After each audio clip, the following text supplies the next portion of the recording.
ಇತ್ತೀಚಿನ ದಿನಗಳಲ್ಲಿ ವಾಯು ಮಾಲಿನ್ಯ ಜಾಸ್ತಿ ಆಗ್ತಾ ಇದೆ. ಇದಕ್ಕಾಗಿ ಕೆಎಸ್ಆರ್ಟಿಸಿ ಇದೇ ಮೊದಲ ಬಾರಿಗೆ 100% ಬಯೋಡೀಸೆಲ್ ಬಸ್ಗಳಿಗೆ ಚಾಲನೆ ನೀಡಲು ಮುಂದಾಗಿದೆ. ಹಾಗಾದ್ರೆ ಈ ಬಸ್ಗಳು ಹೇಗಿವೆ, ಇದರಲ್ಲಿ ಯಾವೆಲ್ಲ ರೀತಿ ನೂತನ ವ್ಯವಸ್ಥೆ ಮಾಡಲಾಗಿದೆ ಅನ್ನುವಂಥದ್ದನ್ನ ನಮ್ಮ ಪ್ರತಿನಿಧಿ ರೂಪಾ ಮಾಡಿರುವ ವಾಕ್ಥ್ರೂನಲ್ಲಿ ಮಾಹಿತಿ ನೋಡೋಣ. ಬಯೋಡೀಸೆಲ್ ಬಸ್ಗಳು ಹೇಗಿದೆ, ಇದರಲ್ಲಿ ಯಾವೆಲ್ಲ ಫೆಸಿಲಿಟೀಸ್ ಇದೆ ಅಂತ ನಾವು ನೋಡೋಣ.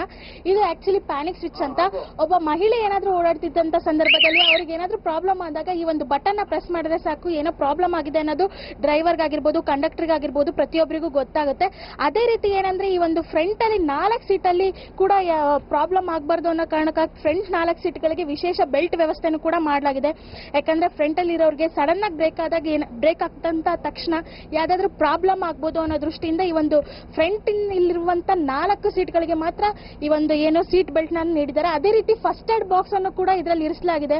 ಫಸ್ಟ್ ಏಡ್ ಬಾಕ್ಸ್ ಅನ್ನೋದು ತುಂಬಾನೇ ಇಂಪಾರ್ಟೆಂಟ್.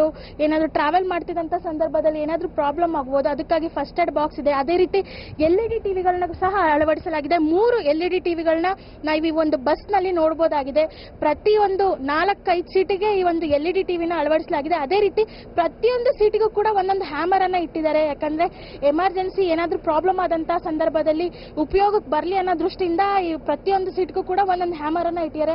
ಅದ್ರ ಜೊತೆಗೆ ವಿಶೇಷವಾದಂತ ರೀತಿಯ ಸ್ವಿಚ್ ಗಳ ವ್ಯವಸ್ಥೆಯನ್ನು ಕೂಡ ಮಾಡಲಾಗಿದೆ. ಮತ್ತೆ ಎಸಿ ಎಷ್ಟು ಬೇಕೋ ಅಷ್ಟು ಆಟೋಮೆಟಿಕ್ ಆಗಿ ಚೇಂಜ್ ಮಾಡ್ಕೊಳ್ಳಬಹುದು. ಅದೇ ರೀತಿ ಒಂದು ಲೈಟಿಂಗ್ ಆಗಿರ್ಬೋದು, ಪ್ರತಿಯೊಂದು ಕೂಡ ವಿಶೇಷವಾಗಿ ಹೊಸ ವಿನ್ಯಾಸದಲ್ಲಿ ಮಾಡಲಾಗಿದೆ. ಇನ್ನು ಕುತ್ಕೊಳ್ಳಕ್ ಬೇಕಾದಂತ ಸೀಟ್ಗಳಿಗೂ ಅಷ್ಟೇ ವಿಶೇಷವಾದಂತ ಹಾಸನ ವ್ಯವಸ್ಥೆ ಕೂಡ ಮಾಡಲಾಗಿದೆ. ಮತ್ತೆ ಪ್ರತಿಯೊಂದು ಸೀಟಿಗೂ ನಾರ್ಮಲ್ ಐರಾವತ ನೋಡಿದ್ರೆ ಈ ಒಂದು ಬಯೋಡೀಸೆಲ್ ಐರಾವತದಲ್ಲಿ ಒಂದ್ ಸೀಟಿಗೂ ಇನ್ನೊಂದು ಸೀಟಿಗೂ ಡಿಸ್ಟೆನ್ಸ್ ತುಂಬಾನೇ ಜಾಸ್ತಿ ಇರುವಂತದನ್ನ ನೋಡಬಹುದಾಗಿದೆ. ಅದ್ರ ಜೊತೆಗೆ ಏನಂದ್ರೆ ಸ್ಪೀಕರ್ ಸಿಸ್ಟಮ್ ಅಷ್ಟೇ ತುಂಬಾ ಚೆನ್ನಾಗಿದೆ.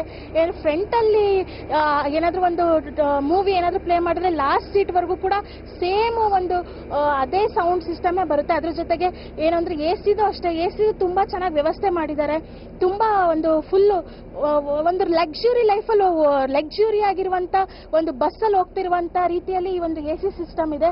ಅದ್ರ ಜೊತೆಗೆ ಏನಂದ್ರೆ ಎಮರ್ಜೆನ್ಸಿ ಎಕ್ಸಿಟ್, ಈ ಒಂದು ಎಮರ್ಜೆನ್ಸಿ ಎಕ್ಸಿಟ್ ಅಲ್ಲಿ ಕೂಡ ಅಷ್ಟೇ ತುಂಬಾನೇ ಸ್ಪೇಸ್ ಕೊಟ್ಟಿರುವಂತದ್ದು. ಯಾಕಂದ್ರೆ ಈ ಒಂದು ಎಮರ್ಜೆನ್ಸಿ ಎಕ್ಸಿಟ್ ಟೈಮಲ್ಲಿ ಅಟ್ಲೀಸ್ಟ್ ಒಂದು 2-3 ಜನ ಆದ್ರೂ ಇಲ್ಲಿ ಕುತ್ಕೊಂಡು ಈ ಒಂದು ಏನು ಆಪರೇಟ್ ಮಾಡ್ಬಿಟ್ಟು ಡೋರ್ ತೆಗೆಯಕ್ಕೆ ಅನುಕೂಲ ಆಗ್ಲಿ ಅನ್ನೋ ಒಂದು ದೃಷ್ಟಿಯಿಂದ ಆಗ್ಬಿಟ್ಟು ಈ ಒಂದು ಎಮರ್ಜೆನ್ಸಿ ಸಿಸ್ಟಮ್ಗೂ ಅಷ್ಟೇ ತುಂಬಾನೇ ಸ್ಪೇಸ್ ಅನ್ನು ಕೂಡ ಕೊಟ್ಟಿದ್ದಾರೆ. ಮತ್ತೆ ತುಂಬಾ ಈಸಿ ಆಗಿದೆ. ಅಷ್ಟೇ ಅಲ್ಲದೆ ಅದ್ರ ಮೇಲೂ ಕೂಡ ಇನ್ಸ್ಟ್ರಕ್ಷನ್ ನ ಕೊಟ್ಟಿದ್ದಾರೆ, ಯಾವ ರೀತಿ ಈ ಒಂದು ಎಮರ್ಜೆನ್ಸಿ ಎಕ್ಸಿಟ್ ನ ಓಪನ್ ಮಾಡಬಹುದು ಅಂತ. ಯಾಕಂದ್ರೆ ನಾರ್ಮಲ್ ಆಗಿ ಎಲ್ರಿಗೂ ಕೂಡ ಈ ಒಂದು ಎಮರ್ಜೆನ್ಸಿ ಎಕ್ಸಿಟ್ ಹೆಂಗ್ ಓಪನ್ ಮಾಡಬೇಕು ಅಂತ ಗೊತ್ತಾಗಬೇಕು ಅನ್ನೋ ದೃಷ್ಟಿಯಿಂದ ಈ ಒಂದು ಎಮರ್ಜೆನ್ಸಿ ಎಕ್ಸಿಟ್ ಗೆ ನಾವು ದೃಶ್ಯಗಳಲ್ಲಿ ಕೂಡ ನೋಡಬಹುದಾಗಿದೆ. ಅಲ್ಲೆಲ್ಲ ಯಾವ ರೀತಿ ಓಪನ್ ಮಾಡಬಹುದು ಅಂತ ಕೂಡ ಬರ್ದಿರುವಂತದ್ದು. ಒಟ್ಟಾರೆಯಾಗಿ ಹೇಳೋದಾದ್ರೆ ಬಯೋಡೀಸೆಲ್ ಬಸ್ ಒಂದ್ ರೀತಿಯಲ್ಲಿ ಲಕ್ಸುರಿಯಾಗಿ ಚೆನ್ನಾಗಿರೋದ್ರ ಜೊತೆಗೆ ತುಂಬಾನೇ ರೀತಿಯಾದಂತ ಸೇಫ್ಟಿ ಮೆಜರ್ನು ಕೂಡ ಈ ಬಸ್ ಅಲ್ಲಿ ಯೂಸ್ ಮಾಡಲಾಗಿದೆ. ಕ್ಯಾಮ್ರಾ ಪರ್ಸನ್ ರವೀಂದ್ರ ಜೊತೆ ರೂಪಾ ಪಿ. ದುರ್ಗಾ, ಜನಶ್ ನ್ಯೂಸ್, ಬೆಂಗಳೂರು.